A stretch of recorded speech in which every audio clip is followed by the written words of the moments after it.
Ahoy hoy, I'm Pavo. And I'm Neil. And welcome to That's No Moon. It's a podcast. It's your weekly digest of all the Star Wars news that is or maybe isn't going on at this moment.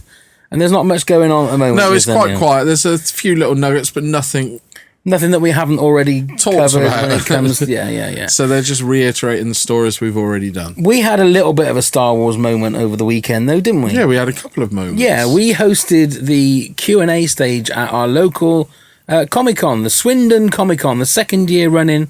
And on each day, on the Saturday and the Sunday, we had a Star Wars panel. We did. And the first day, I think they were all from the original trilogy, weren't they?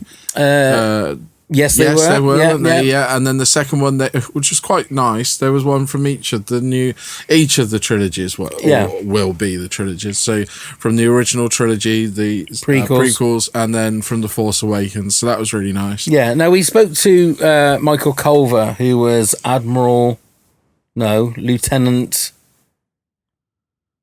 Remind me, because I can't remember. Oh my God, his name's gone out of my head. Isn't it horrible? This is a sign of age. This is because he's been force choked all weekend. He was the first Imperial officer to be choked by Darth Vader. Captain Needa, which then Admiral Piet then took over, and it was like, apology accepted, Captain Needa. Yeah. So it was really nice to talk to him. It was really interesting to find out the fact that He walked onto the set of Empire Strikes Back, got the job without even knowing what Star Wars was. Exactly. He's completely oblivious to the whole just worldwide phenomenon that was Star Wars from the original movie. Well, it was interesting. It was interesting. So yeah, we spoke to him, didn't we? And then there was Chris Bunn, who they designed the a Stormtrooper costume on, and that was quite interesting. Quite interesting. Yeah. It was interesting, wasn't it? It was interesting. Yeah, I mean, to find out what, when they were on set, that they really didn't have any idea, and it was just another job, and they had it sounds a bit flippant to say it now and everything, but they genuinely had no idea that it was going to become their living. No, exactly. 30 years later. Exactly. And to be fair, Michael Culver seemed a little bit like, we'd been told beforehand that he didn't want to do the panel. But he seemed to warm to it as we carried on, which was quite nice, and seemed a very nice gentleman to speak to. I mean, we had two panels last year at the convention where we met Pam Rose and Jack Claff, who was a fantastic. He was brilliant, fantastic person to speak to. If you've got a mind of what an old, very English actor would sound like and be like, that's what Jack Claff was. But you didn't really need to question him. No, he was a raconteur. A raconteur, indeed, he was. So he was good fun. Yeah, and then we got to speak to Clem So, or you got to speak to Clem So on the second day. We had a few technical issues, so Neil did that panel by himself, and Clem is one of these guys that you will probably not know his name, but you'll notice him popping up in the background of a lot of major films. Well, recently he's Doctor Strange, Assassin's Creed. Yeah, I mean, he was in The Force Awakens, stood in the scene where they're trying to work out how they're going to attack the Starkiller base. He's basically right next to John Boyega, I think. Yeah. He's got a very recognisable face. Very recognisable. And an almighty hand grip. Has he? When I shook his hand on the Saturday, because he recognised us and said, "Oh, of course, yeah." He shook my hand and nearly crushed my fingers. Yeah. But he's a lovely guy. Yeah, he was lovely. And then we had Andrew Loudon, who was Qui-Gon Jinn's stand-in. That's right. That almost rhymes, doesn't it? Yeah. And he was very fascinating, actually, what he had to do and that. So, yeah, great days. Yeah, we had fun. So what we were going to do, we have just literally finished recording as guest hosts to a podcast called Less Than 12 Parsecs. And Tim, who does that podcast, has very kindly sent us a load of questions for the Yoda questions section of our show. So we thought we'd ask a few of his questions just for this show as a little special thing. So, bit of fun. A little bit of fun. So the first question that Tim had for us is, what's the secret to having an awesome Star Wars shed? He says, sadly, shed culture isn't a thing here in the States. So like we've got here, this is our studio / shed. So indeed. It's Star Wars. So what's the secret of having us? Just, you need a room And the idea is that a shed is an outbuilding, but an outbuilding's a toilet, isn't it? But an outside building that is waterproof and everything, and you can then store all your Star Wars memorabilia and collection, which is obviously still growing at all times, like Pav does here.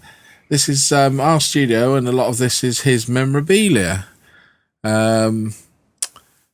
Some of it I did donate. I donated a Star Wars tin. There it is behind us. You can't see it, but the Star Wars New Hope, that tin print. That's right, indeed. So, and things like that, and there's birthday presents and all sorts.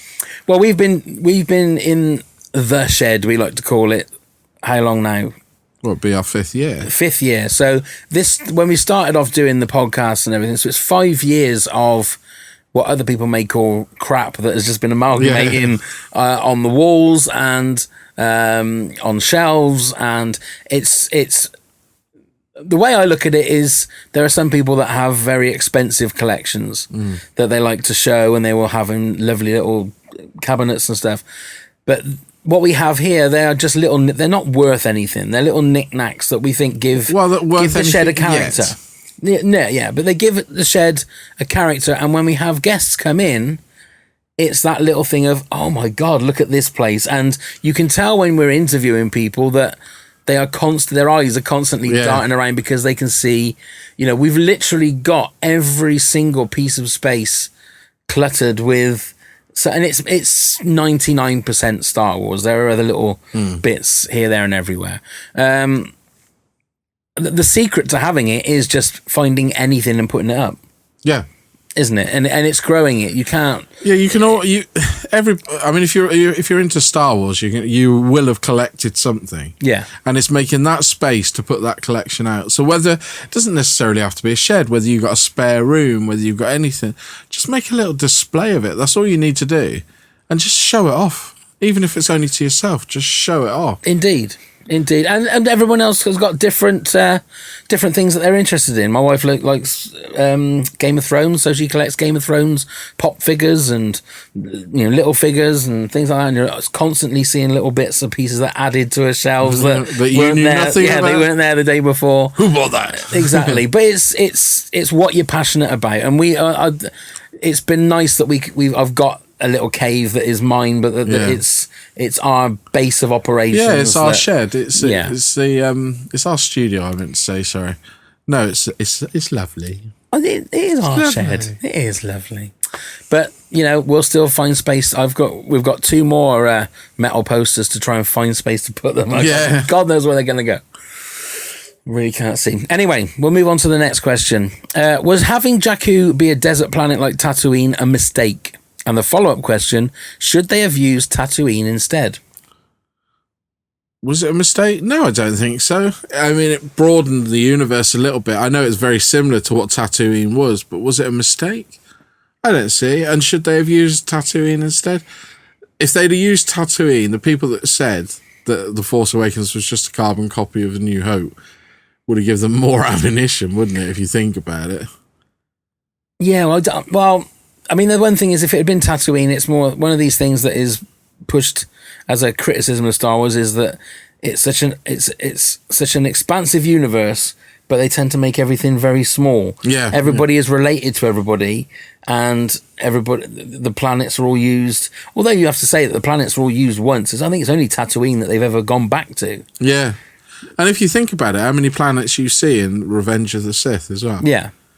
I know you don't really spend much time there, but you get to know them, if you know what I mean. You get to know what they are and things. So, what I would like to see in the future is a planet that has different ecosystems on it. Yeah, not instead just of having all the same. A snow planet and a desert planet and a forest planet. It's like finding something that's half a little desert, bit more half Earth. snow. Yeah, or something that's just a little bit more like Earth. Yeah. So you have mountains that have. But they might well do that with The Last Jedi. I mean, the island that they find Luke on, or the planet they find Luke on. That could well be it, because they haven't really said, he's on that lush green grass with Rocky Island. And to be fair, the Starkiller base had.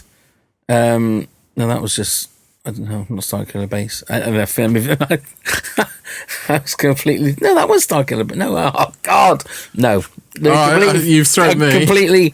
I was thinking that there was snow on Starkiller Base. There was, in the forest. There was. But the forest wasn't Starkiller Base, was it? That was where Maz Kanata's castle was. That was a different planet. But they were in a forest at the end, weren't they? When they fought. Well, they were, but there was still snow there, wasn't there? Yeah. Anyway. Anyway, they didn't. They didn't just say, "Oh, well, the snow planet," and no, you know, the lava planet or whatever, like they did in all the others. Sort of imply it, but no, I don't think it was a mistake at all. One more, which is a bit more of a fun one. We'll do this one. Disney paid George Lucas $4 billion for Lucasfilm. What would you do with $4 billion? What, in regards to making a Star Wars? No, just someone with $4 gave billion? You $4 billion. What would I'd you pay do? off my debts. Okay, so what would you do with the other $100,000? Hey! What would I do? I have no idea where to even begin with. I would obviously employ a lot of people. I'd want to make something so I could employ people. God knows, I'd probably die if I got. You wouldn't like run for office. No, run for Prime Minister, no. You'd have all that money behind you. Oh God, no. I would probably buy the football club, the soccer club that I support. What, Liverpool? Yeah, I would probably buy them and give them like $500 million to, or $1 million, whatever it is, to buy players that they wanted. So that'd be like my little pet project. Wouldn't you like to start a football club from scratch? No.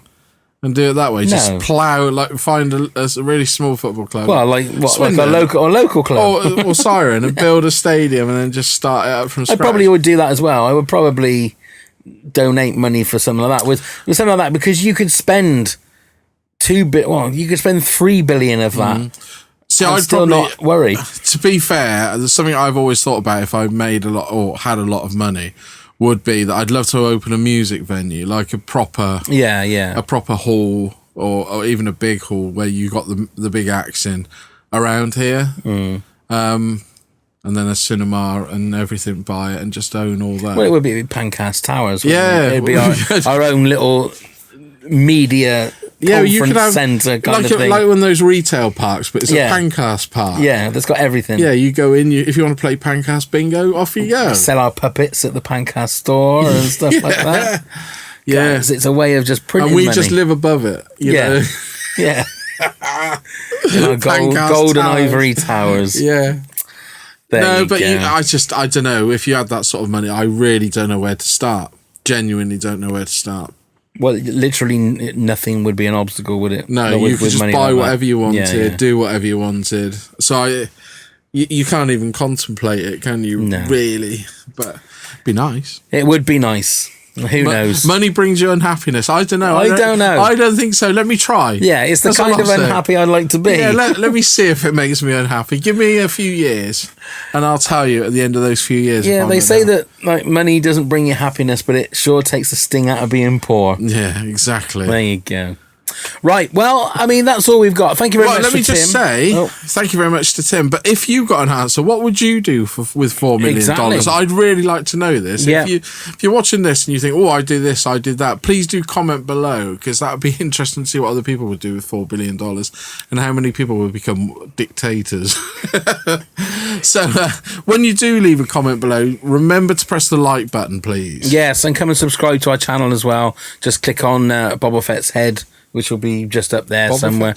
Oh, it's not Boba. Oh, Boba Fett's gone. Yeah, it's not. Just click up there somewhere on the icon. Come and subscribe, and then you click on the little notification bell, and that'll give you a little notification every time we release a new video. Also, remember to check out Tim's podcast, Less Than 12 Parsecs.